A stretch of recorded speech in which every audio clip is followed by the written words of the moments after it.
दोस्तों जैसे कि आज हम एक यहाँ पे जो हमारी जो पौराणिक क्या बोल सकते हैं इसको संस्कृति है, इसको बचाने के लिए एक मुहिम चलाई जा रही है। मुहिम बोलेंगे तो एक शिक्षा प्रणाली को आगे बढ़ाया जा रहा है। तो इसी पर्पज हमारे यहाँ पे गुरुकुल जो विद्यालय खुला हुआ है हमारे बहुत नज़दीकी थराली में खुला हुआ है। इसी के पर्पज यहाँ पे दो हमारे गुरुजी लोग आए हैं, तो इनसे कुछ इसी बारे में जानकारी चाहते हैं। गुरुजी नमस्कार। नमस्कार जी। तो अभी इनसे जानेंगे कि सर, तो आपका जो ये है ये कहाँ पे है, इसका थोड़ा सा डिटेल में बताएंगे आप। सबसे पहले आपका बहुत बहुत धन्यवाद कि हम आपकी ग्राम सभा लिंगड़ी में पहुँचे और आपका इतना प्यार प्रेम हमें मिला है और एक बहुत अच्छा आतिथ्य सत्कार आपने किया। और आज के ज़माने में सबसे बड़ी बात है सोशल मीडिया। तो सोशल मीडिया के माध्यम से आप जन जन तक ये संदेश पहुँचाओगे। गुरुकुल पहले हुआ करते थे, हम कॉलेज और स्कूल तो अब बने। जो हमारे भगवान रामचंद्र जी हैं उन्होंने भी गुरुकुल में ही शिक्षा अर्जित की। जितने भी हमारे देवी देवता हुए हैं सबने गुरु के ही सानिध्य में शिक्षा अर्जित की। तो उसी पर्पज से हम लोग रहते थे बाहर, नोएडा में हम लोगों का निवास स्थान है। वहाँ से हम पलायन करके हम यहाँ पहुँचे हैं। और जो विद्यालय का संचालन है उत्तराखंड की प्रथम महिला कथावाचक पूज्य राधिका जोशी केदारखंडी जी के सानिध्य में ये विद्यालय चल रहा है। और उनका एक उद्देश्य है, जितने भी वो जहाँ जहाँ जन जन में कथाएं करती हैं उससे इस विद्यालय का वो संचालन करते हैं। ये गवर्नमेंट विद्यालय है, सरकारी विद्यालय हम इसे कहेंगे। और इसमें बच्चों को निःशुल्क शिक्षाएं, और शिक्षा तो हर जगह मिलती है, लेकिन शिक्षा के साथ हम लोगों ने सभ्यता और संस्कृति को संजोए रखने के लिए इस गुरुकुल की यहाँ पे शुरुआत की है। क्योंकि गुरुकुल और जो संस्कृत विद्यालय है वो आपको यहाँ से दूर सिमली या जोशीमठ में हमको वो विद्यालय मिलेगा, लेकिन निकटतम जो हमारा दूरस्थ क्षेत्र है, अगर आज हम पिंडर घाटी से होके आ रहे हैं, मानमती हरमल चोटिंग से वहाँ से होके आ रहे हैं, तो ये बहुत अभाव, एक तरफ से हम कहें, हम अपनी गढ़वाली भाषा में कहें तो जंगल में हम लोग रह रहे हैं। तो यहाँ के बच्चों को संस्कृत या सभ्यता सिखाने के लिए हमने निकटतम में गुरुकुल की शुरुआत की है, जहाँ कक्षा 1 से लेके और आचार्य MA तक की शिक्षा, अगर हम अंग्रेजी में बात करें तो MA तक की शिक्षा यहाँ पे बच्चों को दी जाती है। पिछले साल ही इसकी शुरुआत हुई, अभी 2 साल हो चुके हैं विद्यालय को। तो हमारे पास अभी 8-9 बच्चे वहाँ पे हैं। लड़कियों के लिए भी अब वहाँ पे ग्राम सभा रायकोली है, उनके द्वारा वहाँ पे स्थान दिया गया। अब हम वहाँ पे गुरुकुल का नव निर्माण कर रहे हैं, जो मात्र 1 से 1.5 महीने में एक बड़ा गुरुकुल का प्रारूप तैयार रहेगा। साथ में वहाँ पे सारी कक्षाएं चलेंगी। तो कक्षा 6 से 10 साल से ऊपर के बच्चे वहाँ पे रह सकते हैं। उनके लिए खाना पीना रहना सारी व्यवस्थाएं गुरुकुल के माध्यम से कराई जाएगी। जो भी पठन पाठन है, जिस प्रकार CBSE पैटर्न की शिक्षाएं वहाँ पे भी दी जाती हैं, गणित अंग्रेजी विज्ञान, और साथ में जो संस्कृत और अंग्रेजी है वो हमेशा कंपलसरी रहेगी, वो कभी भी उसके बीच से नहीं छूट सकती हैं। अन्य आपके बीच में और भी कोई अगर प्रश्न हो। बिल्कुल, बहुत अच्छी बात है और आप संस्कृति को बचाने की कोशिश कर रहे हैं, और ये पूरा क्षेत्र में, पूरा जनहित में बहुत अच्छा भागीदारी आप लोग निभा रहे हैं। तो मैं एक चीज जानना चाहूंगा, आप लोगों का जो ये है गुरुकुल पे बच्चे पढ़ रहे हैं, आपने जैसे बताया, लेकिन गुरुकुल पे पढ़ाने का उद्देश्य क्या है आप लोगों का? जरा सा उद्देश्य को आप समझाएंगे। उद्देश्य यह है, देखो, विद्यालय में दी जाती है शिक्षा और गुरुओं से दी जाती है दीक्षा। तो शिक्षा का एक सीमित समय होता है, जो भी हमारे इंटर कॉलेज है या अन्य विद्यालय हैं, अच्छी बात है, वहाँ पे शिक्षा दी जाती है। चाहे 7-8 घंटे का हमारी क्लासें चलती हैं, तो उस क्लास में अध्यापक जितना पढ़ाएगा वो एक सीमित समय है। लेकिन उसके बाद का जो समय होता है, बच्चा जब घर आ जाता है या विद्यालय दूर है, दूर होने के बाद उसको यहाँ पहुँचने में समय लगता है। और उसके बाद बच्चा, आजकल देख रहे हैं आप, संगति हमारी ऐसी हो चुकी है कि बाहर लोग कहते हैं हम 15 साल बाहर रहे कि सूर्यास्त गढ़वाल मस्त, एक कहावत हो चुकी है, सूर्यास्त गढ़वाल मस्त की। तो हम ये चाहते हैं कि, और आज हमारे बाहर इतना शराब का सेवन नहीं है जितना शराब का सेवन हमारे इस गढ़वाल में हो चुका है। बिल्कुल। हमने पिछले साल हम लोग यहाँ पे आए 5 अप्रैल 2023 को, और तो हमने एक गांव में हम गए, वहाँ 5 शादियाँ थी। 5 शादियों में हम अपने गुरुकुल के बच्चे को लेके भी गए। तो देखा जाता है कि बड़े बड़े जो लोग हैं उनके लिए टेबल सजाई दी जाती है, बोतल रख दी जाती है, काजू किशमिश लग जाता है, पकौड़ियाँ आ जाती हैं। लेकिन जो अन्य इस चीज़ से जो दूर हैं उनके लिए पूछा तक नहीं जाता है। तो जो गांव के छोटे छोटे बच्चे हैं वो देख रहे हैं कि ये लाल लाल पानी भी है और इसके साथ इनको सारी व्यवस्थाएं भी मिल रही हैं, वो उसको टेस्ट कर रहे हैं।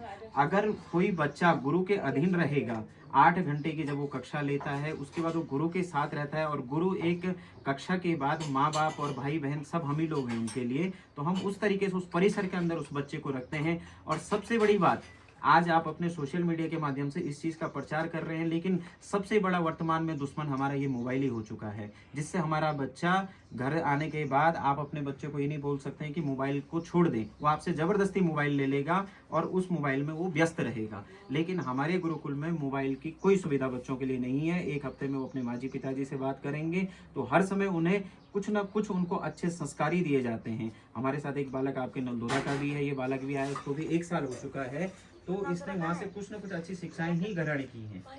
तो ये उद्देश्य हमारा है कि मोबाइल से जो ये सोशल मीडिया, आजकल सोशल मीडिया अच्छी चीज़ है, लेकिन हमारे बच्चों को सोशल मीडिया के अंदर, अब आप ही जानते हैं कि इसके अंदर बहुत अच्छी चीज़ें भी हैं और बहुत गंदी चीज़ें भी हैं। तो गंदी चीज़ों को आजकल सोशल मीडिया ज़्यादा घुमाता है, और अच्छी चीज़ों को आपकी ये वीडियो है, इस वीडियो के माध्यम से आप शेयर करें तो ये बहुत कम होंगे पास, इसको शेयर बहुत कम करेंगे। अगर इसी के बीच में अगर कोई आपत्तिजनक वीडियो होगी उसको अधिक से अधिक शेयर करेंगे। तो ये हमारा उल्टा समाज हो चुका है। और कुछ आपके बीच में कुछ जैसे कि आप बता रहे थे कि ये देखा जा रहा आज के दौर में कि जो विद्यालयों में पढ़ रहे हैं, बाहर पढ़ रहे हैं, उनमें बहुत जल्दी परिवर्तन आ रहा है। किस तरह का परिवर्तन आ रहा है और यहाँ पे गुरुकुल में पढ़ने के बाद उन लोगों को किस चीज़ की जो खास शिक्षा दी जाएगी, वो चीज़ उनको उसके बारे में आप थोड़ा सा जानकारी। एक बात ऐसी है, आपने देखा होगा आजकल के हमारे जो पहले के हमारे माजी पिताजी लोग हैं वो बहुत कम पढ़े लिखे हैं, उनको उस चीज़ का शिक्षा का उतना ज्ञान नहीं। आजकल एक फैशन हो चुका है देहरादून बच्चों को रखना, श्रीनगर बच्चों को। आने वाले बच्चों को ये पता नहीं चलेगा कि सिर्फ किताबों में पढ़ेंगे कि थन से दूध निकलता था, लेकिन थन होता कैसा था, उससे वो अभावहीन हो जाएंगे। आज की माँ अपने बच्चों को दूध नहीं पिला रही है, आंचल बोलते हैं कि दूध बच्चे को आंचल के अंदर पिलाना चाहिए, लेकिन आज की जो वर्तमान समय की लड़कियां हैं वो आंचल ही नहीं पहचान रही हैं, तो क्या वो अपने बच्चे को आंचल के अंदर दूध पिलाएगी? बिल्कुल नहीं पिलाएगी। आंचल ही नहीं रहेगा तो दूध कहाँ से रहेगा? आजकल के लड़कों को लड़कियां नहीं मिल रही हैं। हर हम एक क्षेत्र में जा रहे हैं, हमारी वेशभूषा देख के लोग बोल रहे हैं कि ब्राह्मण हमारे गांव में आ गए हैं, और पूछते हैं कि आपके क्षेत्र में कोई लड़कियां भी हैं या आपके नज़र में कोई लड़कियां आएंगी कहाँ से? जब हमारी समय की उम्र थी तो भ्रूण हत्या इतनी हो गई कि आज के वर्तमान समय में लड़कियां नहीं हैं, और जो लड़कियां हैं उनके जो भी आप देखेंगे उनके जो संस्कार हैं वो हमारे अनुकूल नहीं है, हमारे विपरीत संस्कार हैं उनके। तो बहुत इस परिवर्तन को रोकने के लिए, इस पलायन को रोकने के लिए हम प्रयास कर रहे हैं कि घर घर जाके हम बच्चों को एकत्रित करें और उन बच्चों को संस्कृति, सभ्यता और शिक्षा के साथ साथ उनको आगे बढ़ाने की कोशिश करें। ये जिम्मेदारी हम लेते हैं कि आज आप अपने बच्चे हमारे गुरुकुल में रखते हो तो हीरा बना के हम उस बच्चे को बाहर निकालेंगे, चाहे वो सरकारी नौकरी में आवेदन करे या स्वावलंबी बने। इन चीज़ों का आज दूसरी बात देखें कि हर गाँव में टेंट की सुविधाएं हो गई है, शादी में टेंट और डोंगा सिस्टम हो गया है, जो कि हमारी सभ्यता, और डोंगा सिस्टम हो गया तो हम भी जूते पहन के ही खाना भोजन कर रहे हैं, जबकि हमारी सभ्यता ये नहीं थी। हमारी पंगत लगती थी, बैठ के हम लोग खाना खाते थे, शेरुल ब्राह्मण खाना बनाते थे, ब्राह्मण धोती पहन के भात बांटता था। वो सब प्रथाएं हमारी धीरे धीरे खत्म हो चुकी हैं, उस चीज़ को हम भूल चुके हैं। और देखो, हमेशा आपके माध्यम से, चैनल के माध्यम से ये बताना चाहूँगा कि घड़ी हमेशा सुलटी घूमती है। एक काल ऐसा आएगा कि सब लोग वापस आएंगे। कोरोना काल आया, लोग अपने घरों को वापस आए। एक काल फिर ऐसा आएगा कि घड़ी सुलटी घूमेगी और ये सभ्यता तुरंत वापस आएगी। हमारे गांव की सभी महिला शक्ति को मेरा नमस्कार। और जैसे कि आज यहाँ पे आप देख रहे हैं हमारे गांव में यहाँ पे गुरुकुल से संबंधित कुछ तथ्य रखे जाएंगे। देखिए, गुरुकुल क्या होता था कि प्राचीन जो भारत था, हमारा पुराना जो भारत था ना, तो उस समय प्राचीन युग में गुरुकुल एक शिक्षा प्रणाली थी। गुरुकुल क्या थी? एक शिक्षा प्रणाली थी, जहाँ पे बच्चे क्या करते थे, या जंगलों में या फिर कहीं कुटियाओं में गुरु के साथ पढ़ के शिक्षा ग्रहण करते थे। सिर्फ शिक्षा पाना, एजुकेशन पाना कोई बड़ी बात नहीं है। आध्यात्म, नैतिक, ये चीज लोगों में होनी चाहिए। नैतिक मतलब आप किसी का सम्मान कर रहे हैं तो कैसे कर रहे हैं, ठीक है? यही जो नीति थी किसको? गुरुकुल प्रणाली। और उसी बारे में यहाँ पे हमारे नवीन जोशी जी आए हैं और संतोष चंदोला जी आए हैं। सर्वप्रथम हमारी ग्राम सभा इनका तहे दिल से स्वागत करती है, और इनका एक ही उद्देश्य है कि लोग बेहतर शिक्षा के साथ साथ में नैतिक और व्यवहारिक ज्ञान जानेंगे। यहाँ पे हमारे गुरुजी हैं नवीन मिश्रा जी और चंदोला जी हैं, तो ये पूरी महिलाओं को, हमारे गांव की महिलाओं को बताएंगे कि इसके बारे में ये क्या प्रणाली है और इसमें क्या व्यवस्थाएं होती हैं, क्या सुविधाएं होती हैं, इसके बारे में तो जानेंगे श्री जोशी जी से। सर्वप्रथम सभी ग्राम सभा लिंगड़ी की महिला मंगल दलों का हार्दिक स्वागत, हार्दिक अभिनंदन। और एक बहुत अच्छी बात है, हम काफ़ी गाँवों में होके आगे और पिछले 2 साल हमें गढ़वाल में भी हो गए, तो आज वर्तमान समय में सभी जगह महिला ही आगे हैं। कहीं पे आपने युवक मंगल दल इतना अग्रणीय नहीं देखा होगा जितनी महिला मंगल दल हर क्षेत्र में आगे हैं, क्योंकि बिना माँ के कुछ भी कार्य संभव नहीं है। शिव की अभी पूर्व में हमने महाशिवरात्रि की पूजा की, तो महाशिवरात्रि में किसकी पूजा होती है? शिव की। और शिव के ऊपर से अगर ई की मात्रा हटा दी जाए तो शिव भी शव के समान है। इसका मतलब बिना स्त्री के पुरुष क्या है? आधा है। अर्धांगिनी का एक ऐसा संयोग होता है कि बिना स्त्री के कोई। दूसरे में एक माँ है जो अपने नौनिहालों को जन्म देती है, बालक को जन्म देती है, बालिकाओं को जन्म देती है। और आज का जो कलिकाल का समय है, कलयुग को कलिकाल कहा गया है। कलयुग की उम्र 4,52,000 साल है, जिसमें से 5,000 साल हमने व्यतीत कर दिए हैं कलयुग के। और घर घर में आजकल कलयुग आ चुका है, सबके घरों में कलयुग पनप चुका है। तो इस कलिकाल को दूर करने के लिए इससे पाश्चात्य शिक्षा को जो हमारी जो शिक्षाएं हैं जो हमने ग्रहण की है, मैकाले एक अंग्रेजी विद्वान था मैकाले, जिसने हमको मूर्ख समझ के और एक अंग्रेजी की शिक्षा यहाँ पर क्या कर दी? विद्यमान को श्री बद्री नारायण संस्कृत विद्यालय का शुभारंभ आपके ही क्षेत्र, निकटतम क्षेत्र थराली में किया है, जिसमें शिक्षा हम अन्य विद्यालयों में भी मिलती है। आपके बच्चे भी अन्य विद्यालयों में शिक्षा ग्रहण कर रहे हैं, अच्छी शिक्षाएं वहाँ भी दी जाती हैं।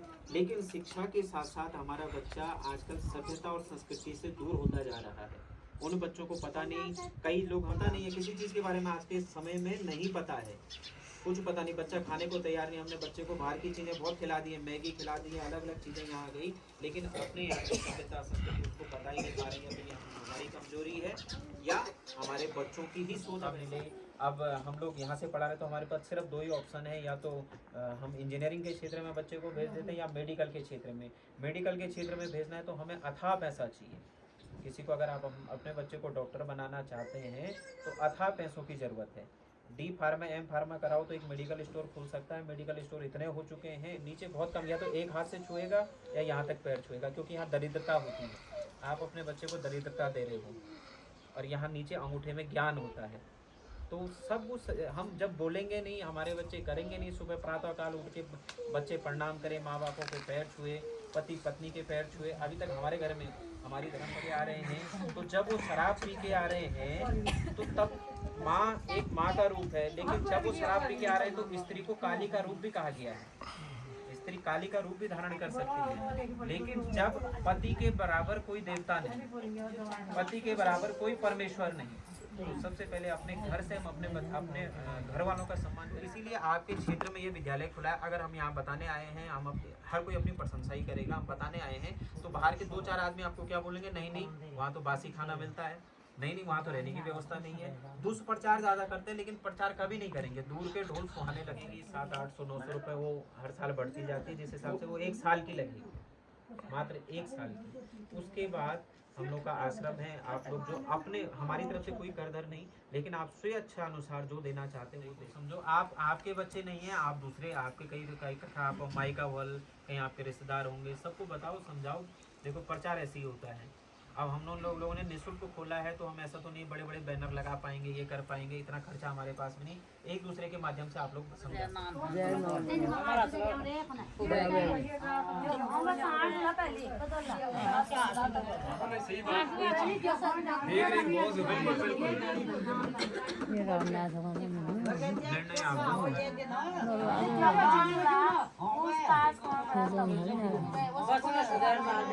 देखो किसी चीज में ना आप लोग आगे निकलोगे, बढ़ोगे, देखोगे, समझोगे, तभी अगली बार तुमने थोड़ा सा प्रोग्राम किया होली में, अच्छा लगा, पहली बार किया, पहली बार तो यहाँ की महिलाएं देवाल गई, अच्छा लगा, फिर अगली बार जाएंगे। तो आज की सभा करते हैं समाप्त। तो गुरु जी प्रणाम। ठीक है, चलो भाई, महिलाओं के लिए तालियां की बात।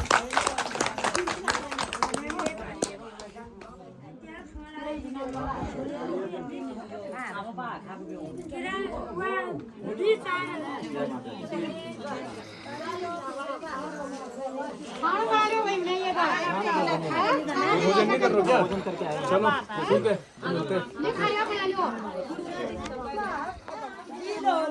तो ठीक है, बाय बाय, मिलते हैं।